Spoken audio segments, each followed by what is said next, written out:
Innal hamdalillah nahmaduhu wa nasta'inuhu wa nastaghfiruh wa na'udzu billahi min syururi anfusina min sayyiati a'malina may yahdihillahu fala mudhillalah wa may yudlil fala hadiyalah asyhadu an la ilaha illallah wa la syarikalah wa asyhadu anna muhammadan abduhu wa rasuluh la nabiyya ba'dah. Alhamdulillah, segala puji hanya bagi Allah atas segala nikmatnya, atas segala karunia-Nya. Di hari yang semakin dekat, semakin menghampiri kita. Semoga kita sampai di bulan Ramadan dalam keadaan sehat walafiat, dalam keadaan iman Islam, dalam keadaan bertakwa kepada Allah Subhanahu wa taala. Semoga kita bisa beribadah di dalamnya dengan khusyuk, dengan ikhlas lillahi taala, mengikuti petunjuk Nabi kita Muhammad sallallahu alaihi wasallam. Salawat dan salam kita sampaikan kepada Nabi kita Muhammad sallallahu alaihi wasallam, Nabi yang paling mulia, manusia yang paling sabar, manusia yang paling takut kepada Allah Subhanahu wa taala, manusia yang paling penyayang kepada umatnya, manusia yang tidak ada rasa gentar kepada seluruh makhluk, takutnya hanya kepada Allah Subhanahu wa taala. Semoga kita bisa meniru, mencontoh, mentauladani akhlaknya, ibadahnya, muamalahnya, akidahnya. Semoga kita menjadi hamba-hamba yang bertakwa, yang mengikuti tuntunannya, mengikuti perintahnya, menjauhi segala apa yang dilarang oleh Allah dan Rasulnya. Semoga kita mendapat syafaatnya kelak di hari kiamat. Amin ya rabbal alamin. Alhamdulillah, karena tinggal sehari lagi, besok insya Allah biidnillah, kalau sudah ditetapkan, berarti kita sudah mulai sholat tarawih malam 1 Ramadan. Maka kesempatan kali ini kita akan mengejar sedikit modal atau bekal kita menyambut Ramadan ini dengan ilmu yang enggak seberapa ini. Semoga kita berbekal dengan ilmu yang benar dari Allah dan Rasulnya. Masih dalam pembahasan puasa, tentang apa-apa yang disunahkan dalam puasa. Wa yustahabbu fis shaumi salasatu asya, dan disunahkan dalam berpuasa ada 3 hal. Yang pertama, ta'jilul fitri, menyegerakan berbuka. Nabi Muhammad SAW bersabda, la yazalun nasu bi khairin ma ajjalul fitra. Manusia akan selalu dalam kebaikan selama mereka menyegerakan berbuka. Menyegerakan berbuka, membatalkan puasa ketika sudah masuk waktu maghrib, ketika sudah matahari sudah terbenam. Yang kedua, wa ta'khirus suhur, dan mengakhirkan sahur. Karena dalam sahur itu ada keberkahan, ada karunia dari Allah Subhanahu wa taala, menyehatkan badan, menguatkan untuk aktivitas keesokan harinya, supaya kita bisa untuk ibadah, untuk sholat 5 waktu, untuk baca Quran, untuk berzikir, untuk melakukan segala kewajiban kita.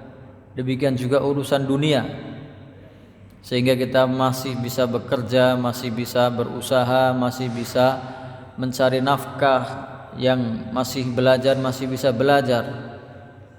Dengan sahur ini, wa ta'khirus suhur, mengakhirkan waktu sahur. Bahkan dianjurkan sahur itu walaupun hanya sekedar minum seteguk atau 2 teguk air, atau sekerat 2 kerat makanan, sedikit yang kita bisa konsumsi di waktu sahur itu ada keberkahan dari Allah Subhanahu wa taala. Dan keberkahan-keberkahan yang lain didapati kalau kita mengisi. Kalau waktu sahur itu kan namanya sahar, itu waktu sepertiga malam yang terakhir menjelang waktu masuknya waktu subuh. ketika kita bangun di waktu tersebut untuk makan sahur, masih tersisa ada waktu sebelum subuh, sebelum fajar shodiq, maka bisa diisi dengan ibadah, bisa qiyamul lail, sholat tahajud, bisa berzikir, bisa baca Quran, istighfar kepada Allah Subhanahu wa taala, bertobat kepada Allah Subhanahu wa taala. Itulah keberkahan-keberkahan yang dikaruniakan oleh Allah Subhanahu wa taala. Dalam hadis yang lain, inna ta'khiras suhur min sunanil mursalin. Sesungguhnya mengakhirkan sahur itu adalah kebiasaan dari para nabi dan rasul. Hadis yang menggabungkan antara menyegerakan berbuka dan mengakhirkan sahur, Nabi Muhammad SAW bersabda, la tazalu ummati bi khairin ma ajjalul fitra wa akharu as-suhur. Umatku ini akan senantiasa dalam kebaikan selama mereka masih mau menyegerakan berbuka dan mengakhirkan makan sahur. Ini dua kesunahan di dalam berpuasa. Yang selanjutnya adalah tarkul hajri minal kalam, meninggalkan ucapan dan perbuatan yang sia-sia.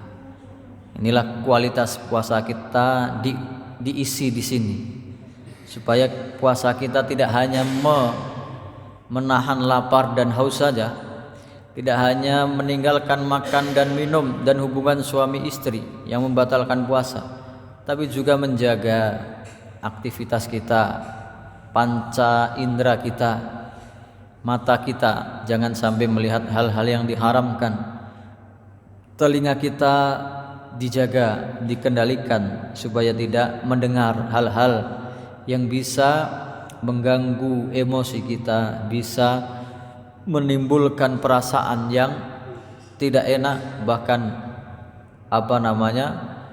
mendengar hal-hal yang diharamkan oleh Allah Subhanahu wa taala. Apalagi mulut kita, lidah kita, ucapan kita, jangan sampai keluar kata-kata yang tidak ada gunanya, atau caci maki, atau mengadu domba, atau kata-kata dusta. Apakah itu semua di luar puasa boleh? Sama, tidak boleh. Tidak boleh kita di luar puasa melihat hal-hal yang diharamkan. Tidak boleh juga kita mendengar hal-hal yang menimbulkan syahwat atau yang diharamkan oleh Allah Subhanahu wa taala. Tidak boleh pula kita berucap bohong, berdusta, sumpah palsu, mencaci maki, ghibah, namimah, mengadu domba di luar puasa.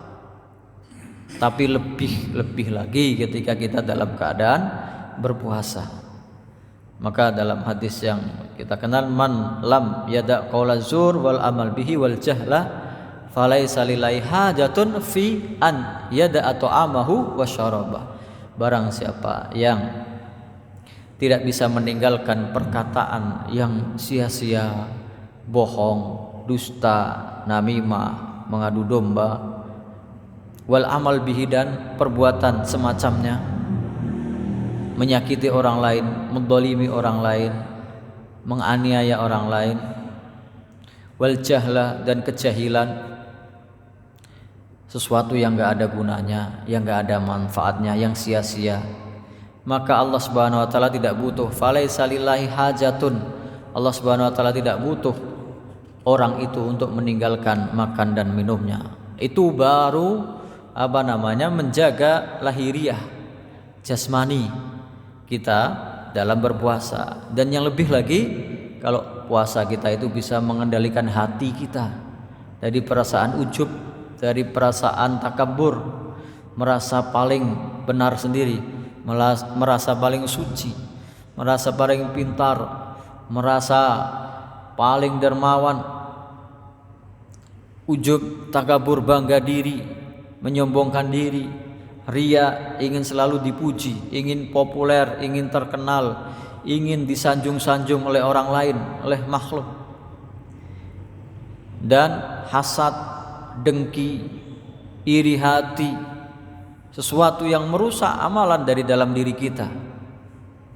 Nah, ketiga tahapan inilah yang hendaknya bisa dilewati oleh orang-orang yang berpuasa untuk menjaga atau memperoleh kesempurnaan puasanya di hadapan Allah Subhanahu wa taala. Karena dalam hadis yang lain, rubba shaimin laisa lahu min siyamihi illal ju'.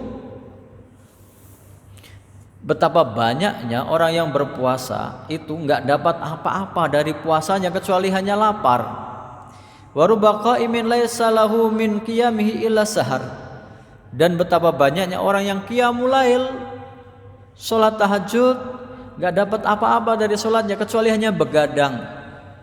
Kalau tidak ada kekhusyuan dalam hatinya, kalau tidak ada keikhlasan dalam hatinya, kalau tidak mengikuti petunjuk dari Nabi Muhammad sallallahu alaihi wasallam. Inilah kesunahan-kesunahan puasa. Bahkan masih ada yang lain, sunah-sunah yang lain, tapi garis besarnya 3 ini. Yang selanjutnya adalah hari-hari yang dilarang berpuasa. Yang dilarang ini ada yang haram, ada yang makruh. Yang dilarang ada 5. Wa yuhramu atau wa yahrumu siyamu khamsati ayyam. Dan diharamkan, haram hukumnya orang berpuasa di 5 hari ini. Yang 2 adalah hari raya Idul Fitri dan Idul Adha. Puasa di situ haram hukumnya. Yang 3 hari adalah ayyamut tasyrik. 3 hari tasyrik 11, 12, 13 Dzulhijjah. Yang 2 tadi Idul Fitri 1 Syawal, Idul Adha 10 Dzulhijjah. Yang 3 11, 12, 13 Dzulhijjah. Al-idani wa ayyamut tasyrik as-salasa amidan. Kalau orang sengaja berpuasa di hari-hari itu, 5 hari itu, bukannya dapat pahala, malah dapat dosa dan tidak sah puasanya. Puasa di 2 hari raya. Kenapa? Karena itu Nabi Muhammad SAW dalam Sahih Muslim bersabda, annaha ayyamu aklin wa syurbin wa dzikrillah ta'ala. Hari-hari hari raya Idul Fitri, Idul Adha itu adalah hari untuk makan, minum dan berzikir kepada Allah Subhanahu wa taala. Banyak bertakbir, bertahmid, bertasbih kepada Allah Subhanahu wa taala. Ini hari-hari yang haram di dalamnya kita berpuasa. 2 hari raya Idul Fitri, Idul Adha, kemudian hari tasyrik 11, 12, 13 Dzulhijjah. Ada hari yang makruh. Ada yang mengatakan makruh, ada yang mengatakan haram berpuasa, yaitu besok. Wa yukrahu shaumu yaumi syakki illa an yuwafiqa adatan lahu au yasilahu bima qablahu. Dan dimakruhkan, dalam madhab Syafi'i makruh hukumnya, larangan tapi makruh. Dimakruhkan hukumnya shaumu yaumi syak, puasa di hari yang diragukan. Puasa yang di hari yang meragukan. Jadi meragukannya besok ini. Belum ada ketetapan apakah sudah masuk 1 Ramadan atau belum. Karena pengumumannya mungkin besok sore. Lalu karena orang itu berpikiran, saya mau hati-hatilah, daripada nanti kelewat, lebih baik kan saya puasa.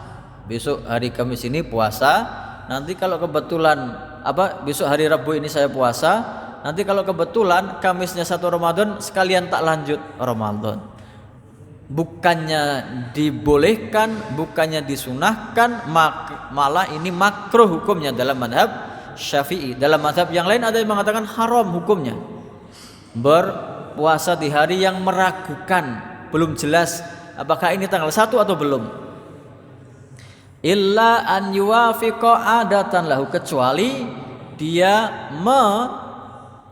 nepati, dalam bahasa kita ngepasi, adatan lahu, sesuatu yang sudah jadi kebiasaannya. Misalnya dia biasa puasa Daud, 1 hari puasa, sehari buka, besoknya puasa, besoknya buka, sampai Kemarin Senin dia puasanya puasa Daud. Nah hari ini dia berbuka, berarti besok dia puasa sunnah Daud. Itu sudah kebiasaannya, maka tidak mengapa. Nah yang dilarang adalah yang nggak pernah puasa sunnah, tiba-tiba menjelang Ramadan di hari yang meragukan ini, orang sedang hitung-hitungan awal Ramadan, pokoknya yang penting saya puasa aja sehari atau 2 hari sebelum Ramadan biar kena semuanya. Maka orang seperti ini berpuasa di hari yang meragukan, malah bisa dihukumi makruh, bisa dihukumi haram. Au yasilahu bima qablahu, atau puasa itu dihubungkan dengan hari sebelumnya, beberapa hari sebelumnya, dan itu masuk ke dalam kebiasaannya di hari-hari yang sebelumnya dia tetap berpuasa. Dalam hadis yang sahih riwayat Bukhari dan Muslim, Nabi Muhammad SAW bersabda, la taqaddamu ramadhana bisaumi yaumin wala yaumaini, jangan kalian mendahului bulan puasa Ramadan dengan sehari atau 2 hari sebelumnya, enggak boleh. Illa rajulun kana yasumu sauman falyasumhu, kecuali orang itu sebelumnya sudah terbiasa puasa tadi, mungkin puasa Senin Kamis, mungkin puasa Daud, mungkin puasa Ayyamul Bid, maka boleh saja dia berpuasa. Tapi kalau yang tidak pernah puasa sunnah sebelumnya, tidak boleh dia nyegat begitu saja, mendahului 2 hari atau sehari sebelum Ramadan dia berpuasa duluan. Ya kan saya mau hati-hati, daripada nggak kebagian awal Ramadan, kan saya dari awal sebelum Ramadan saya udah puasa dulu. Ternyata malah ini dilarang. Jangan kalian mendahului, la taqaddamu ramadhana bisaumi yaumin, jangan kalian mendahului puasa Ramadan dengan puasa sehari sebelumnya, wala yaumaini, dan 2 hari sebelumnya, kecuali illa rajulun kana yasumu sauman falyasumhu, kecuali ada seorang yang sudah senantiasa berpuasa sunnah, kemudian dia tepat sebelum Ramadan masih hitungan puasa sunnahnya, maka boleh saja. Berikutnya adalah tentang orang yang membatal puasanya tapi karena sebab yang sangat yang sangat berat. Pelanggarannya adalah pelanggaran yang sangat berat. Ini hadisnya nanti yang biasa kita kita dengar atau kita mendengar pembahasannya, banyak diceritakan. Wa man wati'a amidan fil farji, barang siapa berhubungan suami istri di siang hari bulan Ramadan di kemaluannya, hubungan suami istri, maka apa hukumannya? Fa'alaihi al-qada'u wal kafarah, maka dia punya 2 kewajiban, mengqadha puasanya yang batal dan membayar kafarah. Apa kafarahnya? Tebusannya, berarti double hukumannya double. Sengaja berhubungan suami istri dibuat di siang hari bulan Ramadan, maka dia harus mengqadha dan kafarah. Kafarahnya urut, tidak boleh dipilih, harus urut. Wal kafaratu itqu raqabatin mu'minah, kafarahnya yang pertama memerdekakan budak yang muslimah, budak yang muslim, orang yang beriman, budak orang beriman. Itu kalau ada. Kalau zaman sekarang sudah tidak ada perbudakan. Fa illam yajid fasiyamu syahraini mutatabi'aini, kalau dia tidak ada budak, maka dia harus berpuasa 2 bulan berturut-turut. Kemudian fa illam yastati, kalau dia tidak mampu puasa 2 bulan berturut-turut, fa it'amu sittina miskina, maka dia memberi makan 60 orang fakir miskin. Ini hadisnya sering kita dengar, sering kita mendapat ceritanya. Hadisnya hadis riwayat Muslim, riwayat banyak sekali, riwayat sab'ah, riwayat Bukhari, Muslim, Abu Dawud, Nasa'i, At-Tirmidzi, Ibnu Majah, Ahmad, semuanya. Kemudian hadisnya an Abi Hurairah radhiyallahu anhu qala, dari Abu Hurairah radhiyallahu anhu dia berkata, ja'a rajulun ila nabiyyi sallallahu alaihi wasallam faqala, ada seseorang tiba-tiba datang menghadap Nabi Muhammad SAW kemudian berkata, halaktu ya Rasulullah, celaka saya ya Rasulullah, celaka saya ya Rasulullah. Nanti kita bahas perkataan halaktu ya Rasulullah. Maka Nabi Muhammad SAW bersabda, qala wa ma ahlakaka, apa yang mencelakakanmu? Kamu celaka kenapa? Kamu tidak apa-apa, kamu sehat, celaka kenapa? Qala waqatu ala mraati fi ramadhana, ya Rasulullah, saya berhubungan suami istri di siang hari bulan Ramadan. Faqala, Nabi Muhammad SAW bersabda, hal tajidu ma ta'tiku raqabah, apakah kamu punya budak sehingga kamu bisa memerdekakannya? Berarti urutan nomor 1 memerdekakan budak. Qala la, enggak punya ya Rasulullah. Qala, Nabi Muhammad SAW bersabda, fahal tastati'u an tasuma syahraini mutatabi'aini, apakah kamu sanggup, kalau enggak punya budak, memerdekakan budak enggak bisa, apakah kamu sanggup berpuasa 2 bulan berturut-turut? Enggak boleh, batal. Jadi kalau batal sehari, sudah sebulan, batal sehari, ngulangi dari awal lagi. Sudah 2 bulan kurang 2 hari, batal, ngulangi dari awal lagi. Apakah kamu sanggup puasa 2 bulan berturut-turut tanpa batal? Qala la, enggak kuat ya Rasulullah, yang Ramadan saja enggak kuat. Qala, Nabi Muhammad SAW bersabda, qala fahal tajidu ma tut'imu sittina miskina, apakah kamu punya makanan untuk diberikan kepada 6 orang fakir miskin? 1 orangnya 1 mud, 60 orang fakir miskin. Qala la, enggak ada ya Rasulullah. Nanti kita bahas satu persatu. Thumma jalasa, kemudian duduk. Nabi Muhammad SAW masuk ke dalam rumahnya. Orang ini duduk di depan rumah Nabi Muhammad SAW. Fa'utiyan Nabi SAW bi arakin fihi tamrun, maka Nabi Muhammad SAW dari rumahnya membawakan sekeranjang kurma.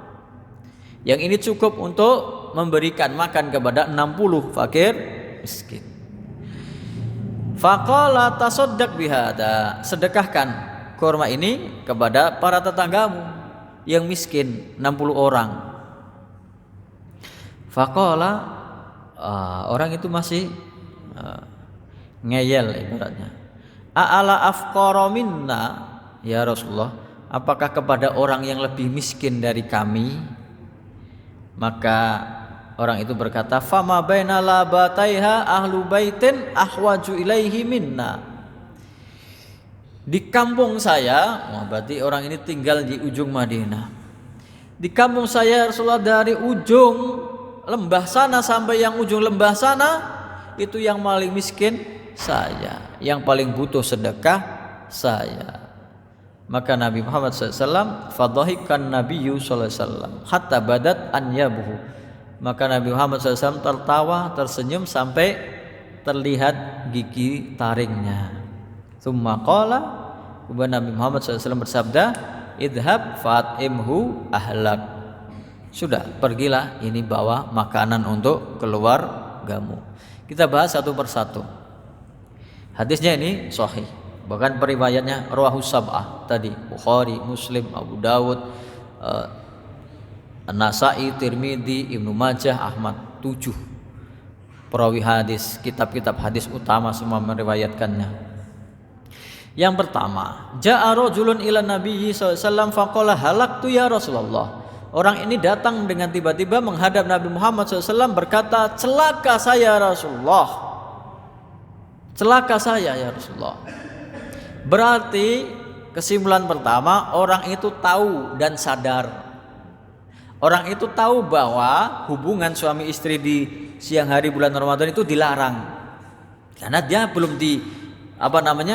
diberitahukan oleh orang lain, sudah sadar saya celaka. Karena berarti dia sadar melanggar suatu larangan. Melanggarnya dengan keadaan sadar, sengaja. tahu itu larangan, dia terjang. Maka dia kemudian menghadap Nabi Muhammad SAW mengatakan, halaktu ya Rasulullah, celaka saya. Berarti orang ini melakukan kesalahan dengan sadar, dengan sengaja, dan tahu sejak awal bahwa itu salah. Tahu sejak awal bahwa itu salah. Ini bisa kita bandingkan dengan hadis yang lain. Ada seseorang datang dari Madinah, A'rabi. Kalau ini orang Madinah, jadi kebanyakan orang Madinah tahu hukum-hukum syariat Islam karena setiap hari ketemu dengan Nabi, berinteraksi dengan Nabi, berbincang, bertanya kepada Nabi Muhammad SAW tentang syariat Islam. Maka mereka tahu. Beda dengan Al-A'rab. A'rab itu Arab Badui yang tinggalnya berpindah-pindah, gembala kambing, gembala unta di padang pasir. Dalam hadis yang lain, Ja'a Arabi, datang seorang Arab Badui ke masjid Nabi Muhammad SAW, sedang Nabi Muhammad SAW dalam bermajlis, sedang mengajari para sahabat. Orang Arab Badui ini, namanya Arab Badui, tidak menetap di Madinah, nggak tahu hukumnya. Datang di Madinah, langsung masuk masjid Nabi Muhammad SAW, kencing di masjid karena nggak tahu. Lalu para sahabat langsung berdiri, mau menarik orang ini, bahkan mau memukulinya. Maka Nabi Muhammad SAW bersabda, da'hu, sudah, biarkan. Betapa halusnya budi pekerti akhlak Nabi Muhammad SAW. Ini yang nggak tahu. Yang tahu saja nggak diapa-apakan, apalagi yang tidak tahu, biarkan. Selesai orang itu kencing, lalu diberitahu, dipanggil oleh Nabi Muhammad SAW, wahai orang Badui, sesungguhnya masjid itu bukan tempat untuk buang kotoran, untuk kencing, untuk benda najis, nggak boleh. Karena masjid itu untuk ibadah, sholat, untuk baca Quran, untuk berzikir, untuk urusan-urusan yang penting. Nggak boleh kencing di masjid. Selesai urusan.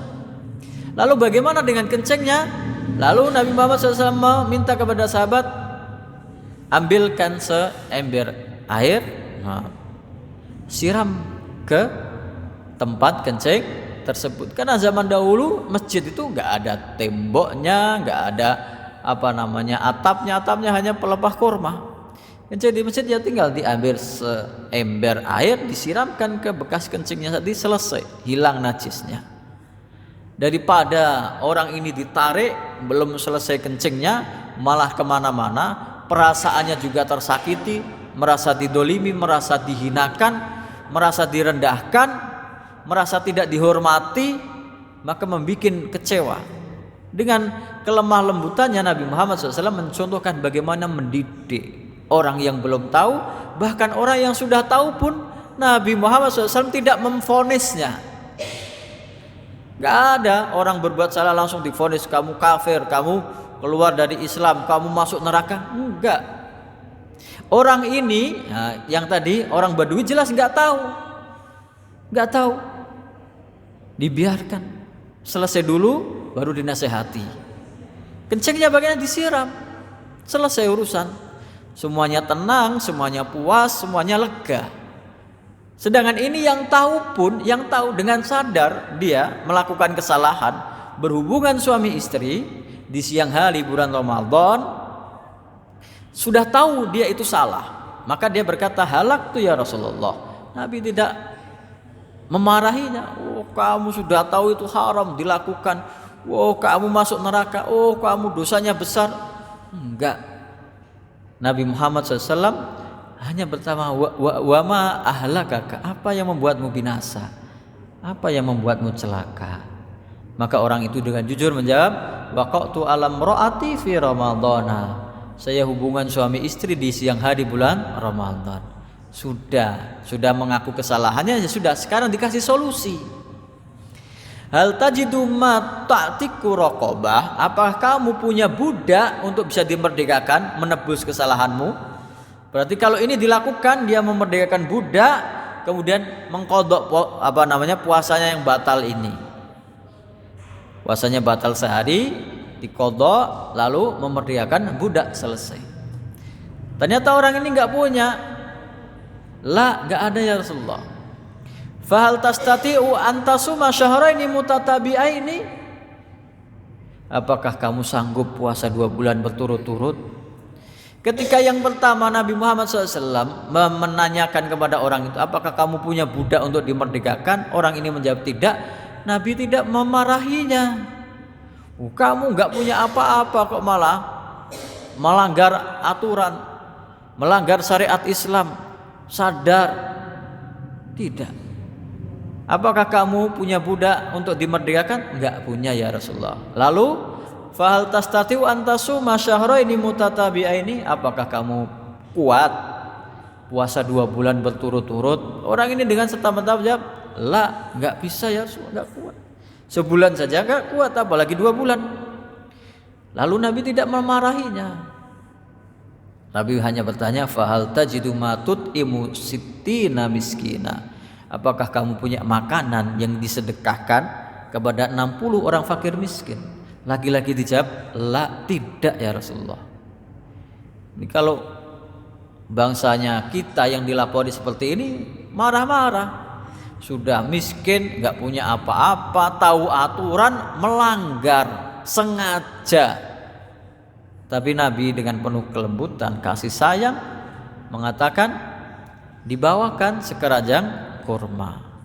Sedekahkan ini untuk orang sekitarmu, untuk menebus sebagai kafarah dari pelanggaranmu. Lagi-lagi orangnya masih ngeyel. A'ala afqara minna ya Rasulullah, apakah kepada orang yang lebih miskin dari saya, dari kami, keluarga kami ini, fama baina labataiha, di antara ujung gunung sana sampai ujung gunung sana di lembah ini, yang paling miskin kami. Fama baina labataiha ahlu baitin ahwaju ilaihi minna. Enggak ada di antara ujung lembah yang sana sampai yang sana, yang paling miskin adalah keluarga saya Rasulullah. Nabi hanya tersenyum lalu memberikan kurma itu, idhab fa'imhu ahlak. Sudah, bawa pergi, beri makan keluargamu. Itulah solusi dari Nabi Muhammad sallallahu alaihi wasallam. Maka hukuman bagi orang yang sengaja hubungan suami istri di bulan Ramadan tadi, yang pertama memerdekakan budak. Nah, sekarang zaman ini enggak ada. Yang kedua, melakukan puasa 2 bulan berturut-turut tanpa jeda. Yang ketiga, memberi makan 60 orang fakir miskin. 60 orang fakir miskin. 1 orang 1 mud. Nah, itu kafarahnya, dan dia harus mengqadha puasa yang batal, menggantinya di hari yang lain. Zaman sekarang bukan hanya sekedar hubungan suami istri. Orang sengaja tidak puasa terang-terangan di depan orang banyak. Di hari pertama puasa saja, orang jalan kaki habis subuh masih ngerokok, jalan kaki habis subuh di pagi hari. Apapun dia pekerjaannya, ada yang nyopir, ada yang pergi ke sawah, ada yang kerja di mana, di terminal. Hari pertama kalau kita mau dapati, padahal semuanya orang Islam. Inilah yang menjadikan kita menyayangkan, kasihan orang-orang seperti ini. Orang-orang yang sengaja tidak puasa tanpa udzur syar'i, enggak ada yang bisa menebusnya. Orang yang punya udzur saja begini hukumannya, seberat ini. Ini bagi orang yang melanggar puasa. Nah, kemudian bagi orang yang meninggal punya utang puasa. Wa man mata wa alaihi saumun, barang siapa yang meninggal dunia dan dia punya hutang puasa, ut'ima anhu likulli yaumin muddun, maka dibayarkan fidyahnya untuk setiap hari yang dia tinggalkan 1 mud kepada orang miskin sebagai ganti puasanya. Nanti kita lihat rinciannya. Wasyaikhu alfani in ajaza anis saumi yuftiru wa yut'imu an kulli yaumin muddan. Dan orang yang tua sudah lanjut nggak sanggup puasa, kalau berarti orang tua lanjut nggak sanggup puasa, apalagi sudah linglung nggak kuat puasa, jelas tidak bisa diharapkan untuk bisa mengganti atau mengkodoknya. Maka dia solusinya yuftiru, boleh berbuka, wa yut'imu an kulli yaumin muddan, memberi makan setiap hari diganti dengan memberi makan 1 mud. Kita bahas dulu ini. Orang waman mata wa alaihi shaum, orang yang meninggal dunia dan dia punya kewajiban puasa. Nah, ini ada ditanyakan tadi malam dan ini di sini jawabannya. Man fatahu siyamu min Ramadan, barang siapa yang meninggal dunia masih utang puasa Ramadan, nadhar, dilihat, in mata qabla tamakkunihi minal qada'i bi an mata wa udurhu qaim. Kalau orang itu meninggal dunia sebelum dia mampu punya kesempatan untuk membayarkan atau mengqadha puasanya, nanti kita jelaskan. Orang itu meninggal sebelum punya waktu dan punya kekuatan, kemampuan untuk membayar atau mengqadha puasanya. Misalnya dia meninggal dalam keadaan udzur, ya. Kemarin atau tadi malam saya contohkan, orang itu meninggal misalnya beberapa hari sebelum Ramadan dia sakit, masuk awal Ramadan dia masih sakit, sampai 7 hari di bulan Ramadan dia sakitnya tambah parah dan tidak bisa puasa memang, lalu meninggal dunia. Berarti kan antara dia sakit sampai meninggal dunianya belum pernah sehat, belum pernah mampu untuk puasa mengganti puasa yang 7 hari ini.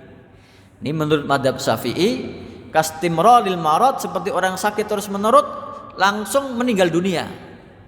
Fala qada'a wala fidyah wala isma alaihi. Dia enggak punya kewajiban qadha karena enggak sempat hidup untuk bisa mengqadha dan tidak mampu, maka dia tidak juga harus membayar fidyah. Karena memang sampai sakitnya dia meninggal dunia, enggak punya kesempatan. Wala isma alaihi, enggak ada dosanya. Karena udurnya udur syar'i.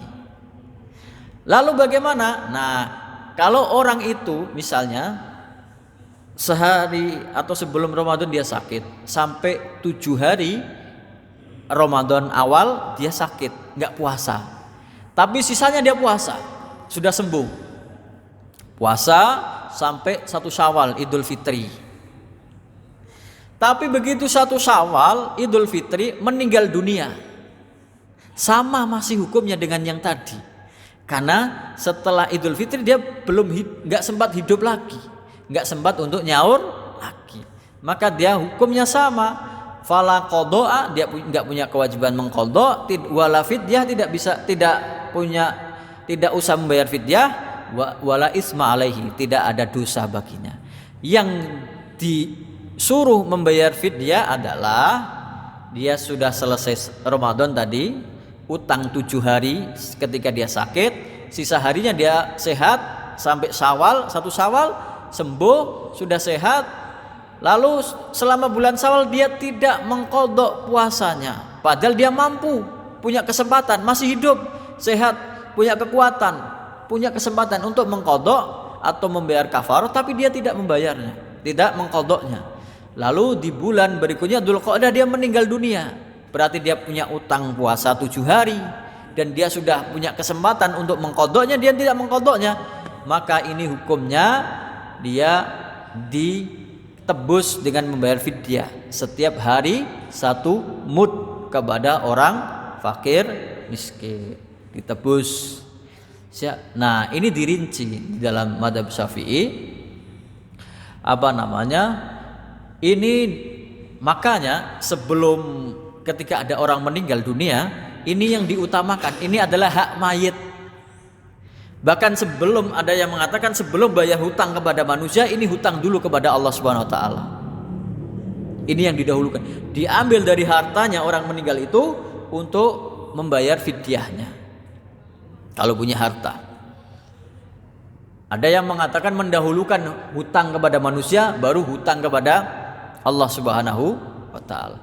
Baru setelah sisanya pengurusan jenazah, pemulasarannya, biaya segala macamnya, sisanya baru untuk ahli warisnya. Nah, ini yang diutamakan ketika ada orang meninggal dunia. Apakah dia masih punya utang puasa? Bayarkan dulu. Apakah dia masih punya utang dengan orang lain di sekitarnya? Bayarkan dulu. Baru sisanya bisa dibagikan kepada ahli warisnya. Sedangkan orang yang tua yang sudah tidak bisa diharapkan untuk puasa di hari-hari setelahnya, maka langsung saja dihukumi setiap hari meninggalkan puasa dibayar fidyah 1 mud, diberikan kepada orang miskin. Dan khusus bagi perempuan, wal hamilu wal murdi'u idza khafata ala anfusihima. Orang hamil dan menyusui kalau takut puasa dia akan menyakiti dirinya enggak kuat kalau puasa, maka aftarata wa alaihimal qadha. Maka dia berbuka boleh, lalu hanya mengqadha saja. Kalau yang ditakutkan dirinya. Au khafata ala waladaihima. Tapi kalau takutnya karena bayi yang dikandungnya takut sakit, atau orang anak yang disusui sakit, maka 2 menurut mazhab Syafi'i. Kalau mazhab yang lain cuma 1, yaitu fidyah saja atau qadha saja. Kalau mazhab Syafi'i dua-duanya, yaitu membayar qadha dan membayar fidyah, mengqadhanya dan membayar fidyah. Ini khusus bagi orang yang hamil dan menyusui yang tidak berpuasa. Wallahu ta'ala alam. Insyaallah kita sambut bulan Ramadan ini dengan modal ilmu dan takwa kita kepada Allah Subhanahu wa taala. Kita tutup dengan doa kafatul majelis. Subhanakallahumma bihamdika asyhadu an la ilaha illa anta astaghfiruka wa atubu ilaik. Assalamualaikum warahmatullahi wabarakatuh.